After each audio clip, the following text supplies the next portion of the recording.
Well, the Cornerstone opening for the old City Hall time capsule will be on Wednesday, April the 3rd at 10 a.m. in the city parking lot area corner of Spring and Broad Streets in Spartanburg. The courthouse event will be a part of their dedication events on Monday, April 29th. We have Brad Steinecke here with the Spartanburg County Public Libraries to tell us more about this. Good to see you as always. Good to see you, Jamarcus. Yeah, so this segment is really fascinating because a lot of people may not be familiar with what a time capsule is. You have one of the time capsules here with us this morning, but what is a time capsule? Yeah, so this is an opportunity for people of a certain era to pack in things that they feel like are meaningful or represent the time period that they're in and send it along to the future. They really don't know how far ahead it's going to be or what the people are going to be like. Open it up.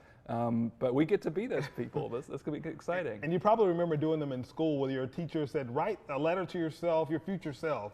And you do it, and then, you know, when you're maybe in college, they may send it to you or get it to you, and you kind of read what life was like then or what was going through your head then. And this is kind of, this is going to be at the courthouse. So tell us what we know about these time capsules, when they were buried, and like, you know, why is it important to open them now? Yeah, so in the late 1950s and early 1960s, downtown Spartanburg was going through this major transformation for public buildings. There were three major public buildings that all opened up at about the same time. That's the county courthouse, city hall, and the old library on South Pine Street. And so they had a triple cornerstone laying ceremony in April of 1961 in which they deposited cornerstones in each of the three. And so it just so happens that two of those now are getting torn down. So we extracted the time capsules that were in these cornerstones and are preparing to open them up for the public. I'd imagine that there had to be good documentation to even know that these time capsules actually existed. Because was it a part of the construction that you found them? Like, how did you know that they were there? So there was a stone plate on the outside of it that had some inscriptions on it, and Masonic rules are such that the northeast corner of the building is always where they put a cornerstone if they're going to do a cornerstone laying. Never knew that. Yeah, it's one of those little quirky things. But so when they were getting ready to tear these buildings down, or they were talking about tearing them down, I was eager to make sure that we protected these because I wanted to have them passed along to the future. And Brad, because I'm really bad at math, I'm like, so some of the people that left things inside these time capsules will be there, and you're like, no, because maybe some little kids that were a witness to it or something. Right. Yeah. Because 1961 is when these, those folks put this there, and you're opening it in 2024. So maybe some, descendants of those families. But that's right. Any ideas as to what we could expect to be in there? You obviously gave us a little context of what was going on in Spartanburg at that time, but there was a little bit that was recorded in the newspaper about it. They mentioned that in the City Hall one, there was going to be a dollar bill that was signed by a lot of city employees that was included as a part of it, and some ribbon from the ribbon cutting for the old City Hall.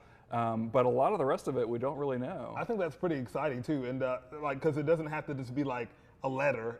It can be anything. Yeah, anything that they're seeing as representing the Spartanburg in 1961. And you're inviting the public to be a part of this unveiling and give us the dates of when that's going to happen. That's right. And how we can participate. The one at City Hall is going to be on April the 3rd at 10 a.m. Just come on out and be a witness to it. And the other one is going to be part of the courthouse opening and dedication on April the 29th. From an educational standpoint, what do you want people to get out of this? Because as Spartanburg is growing and developing, and new buildings are going up, old ones are getting torn down. What do you want this to be an example of for people that are kind of looking to kind of take hold of a little bit of that history from the past? Well, it's a little bit rare to have people from the past putting stuff together to send off directly to the future. Most of the stuff that gets saved is sort of by happenstance that it happens to get preserved. So we're interested to see how they're representing themselves.